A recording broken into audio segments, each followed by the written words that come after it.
आप upcoming IPO के अंदर इन्वेस्टमेंट करना चाहते हैं, बट क्या प्रोबेबिलिटी है कि अगर आपने आईपीओ में इन्वेस्ट किया तो आपको शेयर्स मिलेंगे ही मिलेंगे, अलॉटमेंट होगी ही होगी आपके शेयर्स की? Well, it is not guaranteed. कोई भी गारंटी नहीं ले सकता। अगर वो बहुत ज्यादा पॉपुलर आईपीओ है तो वो ओवर सब्सक्राइब्ड भी हो सकता है, और अगर ओवर सब्सक्राइब्ड हो गया तो आपकी प्रोबेबिलिटी कम हो जाती है कि आपको शेयर्स मिलेंगे।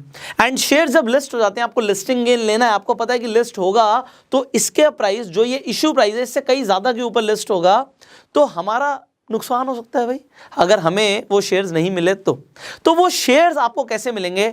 आज इस वीडियो में हम कुछ ऐसी ट्रिक्स सीखने वाले हैं। क्या सच में कुछ ऐसी ट्रिक्स होती है जिससे हमारी प्रोबेबिलिटी बढ़ सकती है हमें आईपीओ के अंदर शेयर्स मिलने की? The answer is yes. वो क्या ट्रिक्स हैं, आइए एक करके जानते हैं। सबसे पहला, आप देखिए, जब आप कोई आईपीओ देखते हो लॉन्च होता है तो आपको ना वहां पे एक रेंज दिखेगी। वो रेंज क्यों दिखेगी? क्योंकि यहां पे दो तरीके से इशू होते हैं। एक होता है फिक्स प्राइस इशू, कि एक फिक्स प्राइस के ऊपर कंपनी एबीसी कंपनी का शेयर आ रहा है आईपीओ के अंदर, तो आईपीओ में उनका जो वो इशू कर रहे हैं, उनका इशू टाइप है फिक्स्ड प्राइस इशू। तो मान लेते हैं वो कहते हैं जी हम तो फिक्स हमारा 100 रुपए है और 100 रुपए के ऊपर आपको शेयर मिलेगा। आपको पता है आपको लॉट में खरीदना है तो आपको 100 रुपए का शेयर मिलेगा, दैट इज फिक्स्ड। एंड दूसरा होता है आपका बुक बिल्डिंग इशू। अब बुक बिल्डिंग इशू भी आपको पता है क्या होता है। बुक बिल्डिंग इशू के अंदर आपको एक रेंज मिलेगी। मान लेते हैं आपको रेंज दिखती है 72 से 76 की। अब ये जो आपको रेंज दिख रही है, ये रेंज मैक्सिमम 20% का गैप ही हो सकता है, इसमें इससे ज्यादा गैप नहीं हो सकता। तो अब जो जर्नली आईपीओस आप देखते हैं वो आपको बुक बिल्डिंग इशू टाइप दिखते हैं, कि जिसमें आपको दो प्राइस दिखते हैं, 72 भी दिख रहा है, 76 भी दिख रहा है। ऐसा भी हो सकता है कि 90 to 100 के बीच में आपको एक प्राइस डिफरेंस दिख रहा है। अब ये जो कम वाला प्राइस है, जो आपकी लोएस्ट बिड होती है, इसे हम फ्लोर प्राइस भी बोलते हैं। ये हमारा फ्लोर प्राइस है।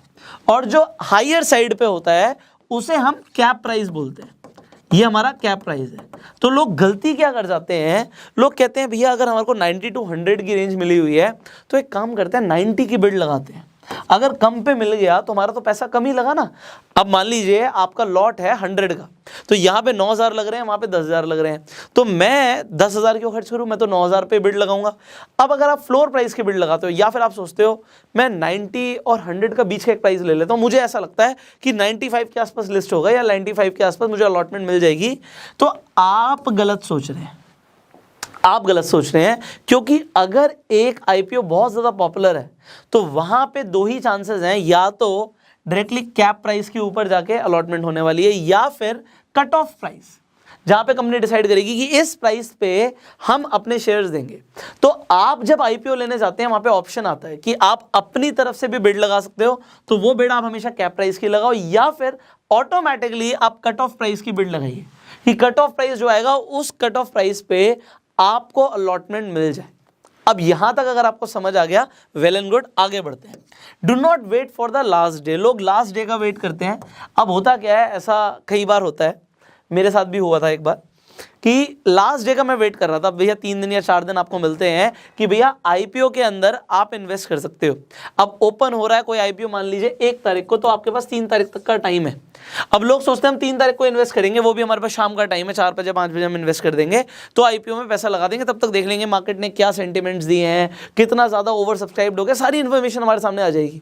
सो एक बार मेरे साथ डेफिनेटली ऐसा हुआ है, मैं आपको बता रहा हूँ कि लास्ट डे का वेट करने के चक्कर में शाम के बाद मैं इतना बिजी हो गया, इनफैक्ट दोपहर के बाद मुझे ऐसा था कि मैं 3 बजे 4 बजे जाके आईपीओ के अंदर अपना प्लेस कर दूंगा बिड, बट मैं इतना बिजी हो गया, मुझे 6 बजे ये रिमाइंडर आया कि यार मेरे को तो उस आईपीओ में इन्वेस्ट करना था, मैं भूल ही गया, तो वो अपॉर्चुनिटी चली गई।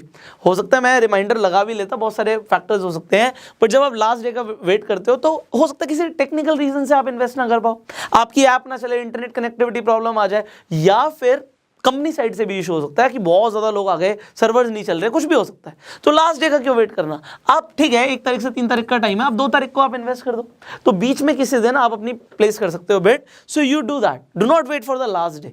नाउ थर्ड, लोग ये गलती क्या करते हैं, अब मान लीजिए आपका अपस्टॉक्स में अकाउंट है, आपका एंजल ब्रोकिंग में भी अकाउंट है, आपके पास 5 पैसा में भी अकाउंट है, आपने बहुत सारे डीमेट अकाउंट्स खोल रखे हैं।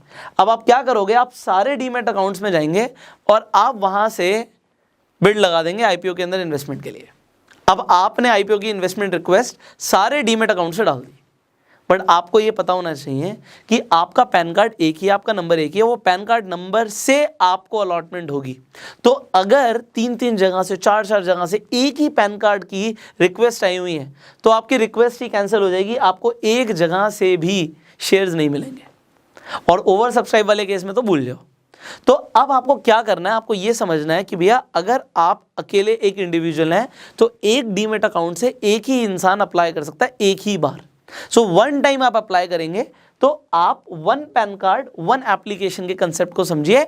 अलग अलग डीमेट अकाउंट से एप्लीकेशन लगाने का कोई फायदा नहीं है। फोर्थ, अगर आपको अलग अलग अकाउंट से एप्लीकेशन लगाना ही है तो अलग अलग फैमिली मेंबर्स के नाम पे कीजिए। मान लीजिए मैं हूं यहाँ पे, मेरी वाइफ है, मेरे पापा हैं, मेरी मम्मी है, मेरे घर में मेरी सिस्टर है, मेरा ब्रदर है, बहुत सारे लोग हैं। तो मैं इन सबको बोल सकता हूं या इनके अकाउंट से प्लेस कर सकता हूं बिड। अब यहां पे क्या हुआ, सबके अलग अलग पैन कार्ड्स हैं। अब क्योंकि सबके अलग अलग पैन कार्ड्स हैं तो सबके पैन कार्ड से एप्लीकेशन जा रही है। अब अगर ओवर सब्सक्राइब्ड होगा भी तो किसी ना किसी को मिलने के चांसेस ज्यादा हैं।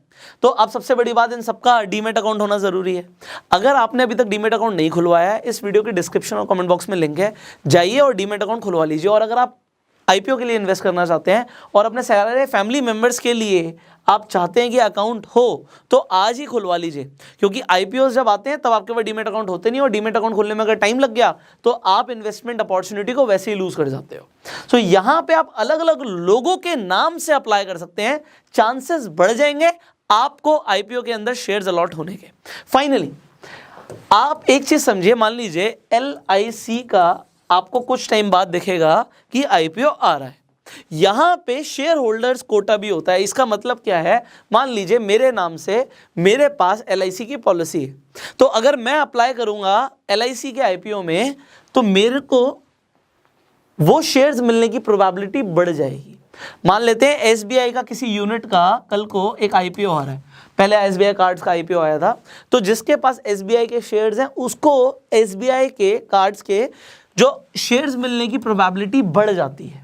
तो यहां पे भी एक कोटा है, एक रिजर्वेशन है, तो उस रिजर्वेशन का फायदा ले सकते हैं। आप देखिए कि जिस भी कंपनी का आईपीओ आ रहा है उसकी पेरेंट कंपनी के अगर आपके पास शेयर्स हैं, या अगर जैसे मैंने पॉलिसी एग्जांपल दिया, आपके पास पॉलिसी है तो वहां पे कुछ कोटा फिक्स्ड है और उस हो सकता है उस कोटा का आप बेनिफिट ले सके।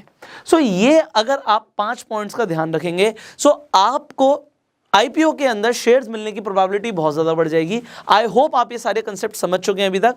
अगर आपको ये वीडियो अच्छी लगी जल्दी से लाइक कर दीजिए एंड शेयर जरूर कीजिए, जिससे ज्यादा से ज्यादा लोगों तक ये इन्फॉर्मेशन पहुंचे कि उन्हें आईपीओ के अंदर शेयर्स कैसे मिल सकते हैं। फाइनली इस वीडियो को अगर आप फेसबुक पे देख रहे हैं तुरंत फॉलो कीजिए, यूट्यूब पे देख रहे हैं सब्सक्राइब कीजिए, बेल आइकन पे क्लिक कीजिए कि आने वाले टाइम में एक भी पावरफुल वीडियो आपसे मिस ना हो। So I will see in the next video, till that time you go self made.